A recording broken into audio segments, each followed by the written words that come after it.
जय हिंद दोस्तों। जय हिंद दोस्तों। स्वागत है आपका हमारे इस ई पाठशाला यूट्यूब चैनल में। आज हम करने वाले हैं संधि की पहचान, है ना। स्वर संधि की पहचान। पहचान मतलब होता है एक छोटा सा ट्रिक होगा जो आपको पता चल जाएगा कि ये स्वर संधि के कौन से प्रकार हैं। और इस वीडियो में हम देखने वाले हैं कि संधि विच्छेद कैसे करते हैं। ये सब बस ये दोनों बातें इस वीडियो में हम सीखेंगे। तो चलिए जल्द से शुरू करते हैं। यदि आपने चैनल सब्सक्राइब नहीं किया है तो अभी मत कीजिए, पूरा वीडियो देख लीजिए या फिर हमारे और बाकी का वीडियो देख लीजिए। समझ आए तो ही कीजिएगा, नहीं तो अपना समय और कहीं जाके उपयोग कीजिए। ठीक है, चलिए उपयोग है। पहले दीर्घ स्वर संधि। हम सबसे पहले देखेंगे दीर्घ स्वर संधि। दीर्घ स्वर, ठीक है। अब दीर्घ स्वर में आपके शब्दों के बीचों बीच बड़ा अ, बड़े आ की मात्रा, है ना, आ की मात्रा, ई की मात्रा और ऊ की मात्रा मिलेगा। तो बड़े आ की मात्रा क्या होती है, इसे ऐसे लिखते हैं। बड़े ई की मात्रा को ऐसे लिखते हैं और ऊ की मात्रा को हम इस प्रकार लिखते हैं। तो ऐसे शब्दों का पहचान आप इस प्रकार से कर सकते हैं, जैसे होता है हिमालय,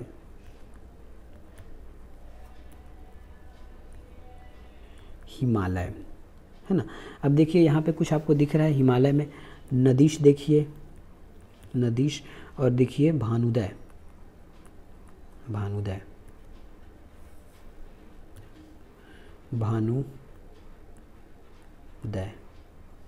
ठीक है, भानुदय, भानुदय। ये छोटा ऊ है, बड़ा ऊ है ये, ठीक है। अब देखिए हमने बोला है बड़े आ की मात्रा। देखिए यहाँ पे बड़े आ की मात्रा दिख रहा है आपको, यहाँ पे बड़े आ की मात्रा दिख रहा है, यहाँ पे बड़े ई की मात्रा, यहाँ पे बड़ा ऊ की मात्रा। तो दीर्घ स्वर संधि में ना आपको बीच में कहीं ना कहीं आपको बड़ा आ, बड़ा ई या फिर बड़ा ऊ दिखेगा। दीर्घ का मतलब ही है बड़ा, ठीक है। तो ये याद रख लीजिएगा। दीर्घ में आपको इस प्रकार की मात्राएं देखने को मिल सकती है, ठीक है। अब अगला हमारा है गुण स्वर संधि। गुण, गुण स्वर। आपको गुण स्वर में क्या क्या दिख सकता है? गुण स्वर में आपको दिख सकता है ए की मात्रा दिख सकता है ना, ए की मात्रा दिख सकता है और ओ की मात्रा दिख सकता है, ओ की मात्रा। अब इसको मात्रा रूप में कैसे लिखते हैं? ए को हम ऐसे लिखते हैं और ओ को हम ऐसे लिखते हैं, ठीक है। अब देखते हैं कहीं ना कहीं ऐसा तो लिखा ही होगा, जैसे है उमेश और चंद्रोदय, चंद्रोदय, ठीक है। अब देखिए इसमें आपको कहीं ना कहीं उमेश दिख रहा होगा, ए की मात्रा, ए की मात्रा दिखा, तो ये आपका गुण स्वर संधि है। डिटेल पढ़ने के लिए आप संधि वाले सेक्शन में जाके पढ़ सकते हैं। और ये ओ है, देखिए इसमें चंद्रोदय ओ की मात्रा है। तो ये है आपकी कुछ पहचानने की ट्रिक। वैसे आप ट्रिक पे भरोसा मत रखिए, कॉन्सेप्ट से पढ़िए। ट्रिक आपका कभी कभी काम आएगा, कॉन्सेप्ट आपका हमेशा काम आने वाला है। और जहाँ फंसेंगे वहाँ आपका ट्रिक काम नहीं आएगा, ठीक है। चलिए नेक्स्ट देखते हैं आप। इसी में गुण हो गया। अब वृद्धि स्वर संधि देखते हैं। वृद्धि स्वर संधि, इसकी की पहचान क्या है कि यहाँ पे आपको ए की मात्रा दिखेगी और औ की दिखेगी। इसको मात्रा रूप में कैसे लिखते हैं? तो इसको मात्रा में लिखते हैं ऐसे, ऐसे लिखते हैं, और इसको मात्रा के रूप में लिखते हैं तो ऐसे लिखते हैं औ, ठीक है। जैसे हो जाएगा सदैव, सदैव और महौज। ये देखिए यदि शब्द के बीचों बीच, है ना, यदि आपको ऐसे मात्रा दिख रहा है, ये देखिए दिख रहा है ना, ये सदैव और ये अ महौज, तो आप समझ जाएंगे कि ये वृद्धि स्वर संधि है, ठीक है। नेक्स्ट देखते हैं इसी में। नेक्स्ट आपका आता है यण स्वर संधि। यण स्वर, यण स्वर संधि में क्या होगा? य र व, हम देखते हैं, पढ़े थे ना य र व। यदि आपको बीच में य र व आधा दिखाई दे, य र व हो और इसके पहले कोई वर्ण आधा हो, ठीक है। आपको पहले में य र व हो, इसके पहले वर्ण आधा, इसके पहले कोई वर्ण आधा हो, कोई वर्ण आधा हो, ठीक है। य र व तो होगा और य व र के पहले कोई वर्ण आधा होगा, जैसे अत्यधिक, अत्यधिक, ठीक है। माधवाचार्य, ये माधवाचार्य हो गया। और मात्रादेश, ठीक है। अब देखिए य व र देखिए यहाँ पे यह दिख रहा है, लेकिन उससे पहले कोई वर्ण आधा है, बिल्कुल है, ता आधा है, अत्यधिक। यहाँ पे व दिख रहा है, व के पहले धा आधा है, ठीक है, माधवाचार्य। और यहाँ पे र देखिए, यहाँ पे र है और ता आधा है, मात्रा में ऐसे ही लिखते हैं ना मात्रा को हम, तो ये हो गया। तो ये आपकी पहचानने के कुछ ट्रिकें हैं। ये हो गया, नहीं एक और बचा है, अयादी स्वर संधि। अयादी स्वर संधि और बचा है, तो ये होता है अयादी। अयादी स्वर संधि बचा है।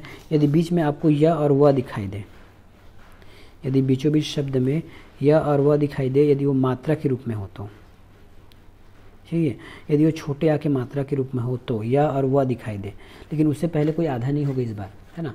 आपको य और व दिखाई दे लेकिन आधा नहीं होगा, ठीक है, इससे पहले कोई आधा वर्ण नहीं होगा। आधा वर्ण नहीं होगा तो क्या हो जाएगा, ये नायिका, और ये हो जाएगा पवित्र। पवित्र, यहाँ पे व दिख गया, यहाँ पे यह दिख गया, यहाँ वो य और व दिख गया, ठीक है। तो ये होता है आपके संधि पहचानने के कुछ ट्रिकें होती है। अब हम देखने वाले हैं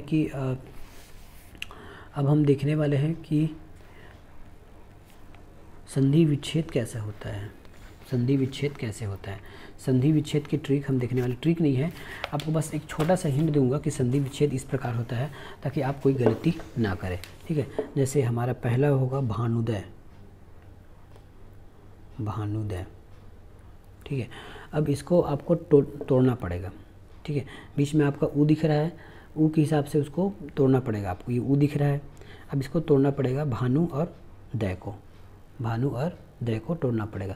तो जैसे हमने यहाँ ये बड़ा ऊ हमको बीच में दिख रहा है, तो हम यहाँ क्या लिख सकते हैं, भानु लिख सकते हैं, ठीक है, या सॉरी, है ना, हम इसको क्या लिख सकते हैं, इसको तो हम लिख सकते हैं, पहला तो भानु लिख सकते हैं, और दूसरा बात ये वाला भानु लिख सकते हैं छोटा, प्लस ये है, इसको हम लिख सकते हैं उदय लिख सकते हैं, या फिर उदय लिख सकते हैं। लेकिन इसके बाद आपको समझ आना चाहिए कि जो सार्थक शब्द होगा, है ना, जो सार्थक शब्द होगा उसी को हमको लिखना होता है। जैसे हमको पता है कि भानु में ये वाला सही है, ये अलग गलत है, तो ये नहीं लेना है। उदय में ये सही है, ये गलत है। देखिए, संधि का मतलब ये नहीं होता है कि आप उसको कैसे भी तोड़ दीजिए। संधि से पहले वो कोई एक स्वतंत्र शब्द था, है ना। संधि से जैसे हमने भानुदय मिला के दो एक शब्द बना दिया, तो उस संधि से पहले उसमें जो मूल शब्द थे वो एक सार्थक शब्द थे। वो किसी से जुड़ना चाहते हैं नहीं चाहते, यह अलग बात है, कि वो एक अपने आप में एक सार्थक शब्द थे वो। तो आपको सार्थक शब्द ही खोजना है। जैसे ये भानु एक कोई सार्थक शब्द नहीं है, लेकिन भानु भा में छोटो को नु, ना में छोटो को मात्रा नु एक सार्थक शब्द है। उसी प्रकार जो उदय है वो एक सार्थक शब्द है। तो आपको इसी प्रकार सार्थक शब्द को पहचानते हुए, है ना, सार्थक शब्द को पहचानते हुए आपको संधि विच्छेद करना है। किसी भी प्रकार का संधि विच्छेद करने से पहले आप जरूर ये देख लीजिएगा कि आपकी शब्द पावर अच्छी होनी चाहिए। यदि आपकी शब्द पावर है, मात्राओं का अच्छा से ज्ञान है, तभी आप संधि विच्छेद कर पाएंगे। नहीं तो कुछ भी लिखने से संधि विच्छेद नहीं होता। संधि का मतलब ही आप समझ जाइए कि पहले से यदि आप किसी भी शब्द का संधि कर रहे हैं, अभी तक हमने जितना भी संधि किया है वो पर्टिकुलर अपने आप में एक स्वतंत्र शब्द था, ठीक है। वो पर्टिकुलर अपने आप में एक स्वतंत्र शब्द था, अक्षर था और वर्ण था, ठीक है। तो ये होता है उसका संधि विच्छेद करने का तरीका। एक और एग्जाम्पल ले लेते हैं शावक का। शावक, ठीक है, शावक। अब शावक को कैसे तोड़ सकते हैं, यहाँ पे आवक आपको दिख रहा है ना, तो ये होता है श प्लस आवक का, स प्लस आय, स प्लस आव है, स प्लस आव है, प्लस इधर क है, प्लस क है, ठीक है। अब इसको जोड़ के लिखिए, अब इसको जोड़ के लिखिए क्या क्या हो सकता है ये, है ना।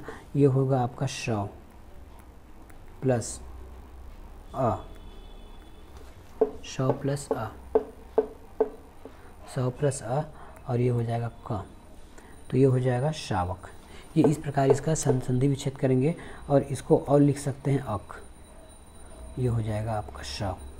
ये है, यदि आपको संधि विच्छेद में दे दिया कि शाव प्लस क, आप मार दिए शाव, तो शाव को कोई शब्द ही नहीं होता है, शव शब्द होता है, ठीक है। तो इस प्रकार आपको संधि विच्छेद करते हुए ध्यान देना है। आई होप आपको क्लास पसंद आया होगा, समझ आया होगा। ये हमारा संधि की लास्ट क्लास है। इसके बाद हम एक क्लास बस संधि का नहीं रहेगा, वो क्वेश्चन आंसर करेगा। इसके बाद हम एक क्वेश्चन आंसर का क्लास लाने वाले हैं। तब तक के लिए धन्यवाद। मिलेंगे नेक्स्ट वीडियो में। शब बखैर।